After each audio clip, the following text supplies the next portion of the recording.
მათ უნდათ ერთმანეთთან დაპირისპირება, ხალხს უნდა ამ ჩხუბის ნახვა. ეს სიტყვები მე არ მეკუთვნის, დენა ვაითი არის ამ წინადადების ავტორი, რომელმაც რამდენიმე დღის წინ განაცხადა, რომ მერაბ დვალიშვილის მომდევნო მეტოქე ფაქტობრივად უკვე ცნობილია და ეს არის შონ ომალი. They want to fight each other. I think people want to see it.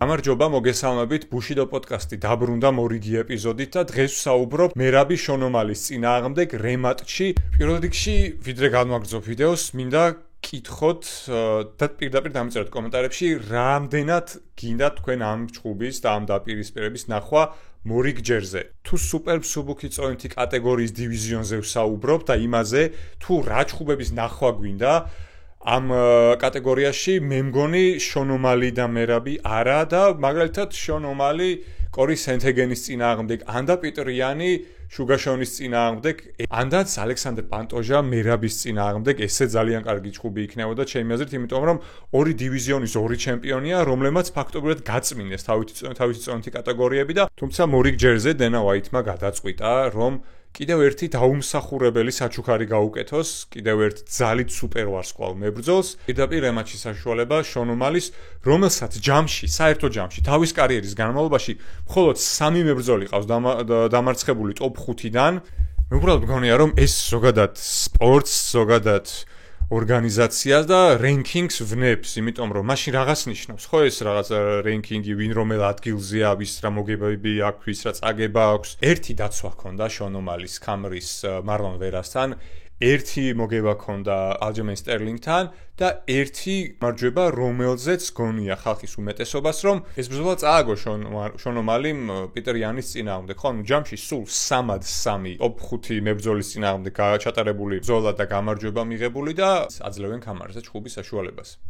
შონ ომალი არ არის და ვერ არის დომინანტური, შონ ომალი არ არის ძლიერი მიკროფონთან, ანუ არ აქვს ის რაღაც აურა, რაც მაგალითად კონორ მაკგრეგორს ჰქონდა და არ არის იგი არც ბროკ ლეზნარი, რომელსაც შეუძლია რომ რაღაცა UFC-ს მიღმა ფანები გადმოზიდოს და სიმძიმის ცენტრი გახადოს UFC და ფანების ბაზა ამით აამაღლოს. გარდა ჩაცმულობისა, გარდა თმის შეფერილობისა, სხვა რამე ექსტრაორდინალური არის, რაც გამოარჩევს სხვა მებრძოლებისგან, იგივე ამ პიტერ იანისგან, ან კორი სენთეგენისგან, ან ჩიტო მარლონ ვერასგან, როგორ ფიქრობთ თქვენ? მე მგონი რომ არა.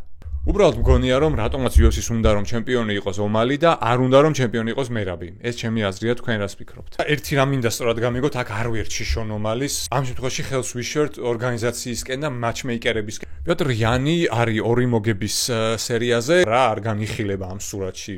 პიტერ იანი, მაინც და მაინც შონ ომალი და რა გამოდის, რომ 3 ბრძოლა უნდა მოიგოს იანმა იმისათვის, რომ ქამარზე კიდევ ერთხელ აჩხუბონ.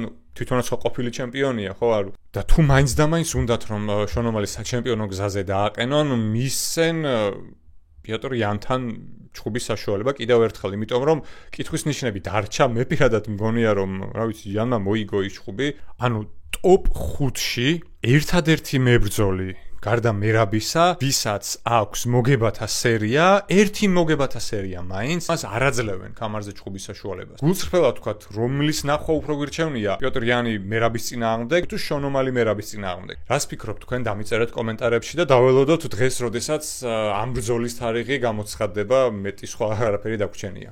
არ დაგავიწყეთ რომ გამოიწეროთ ჩემი არხი და დაალაიქოთ ეს ვიდეო. მადლობა.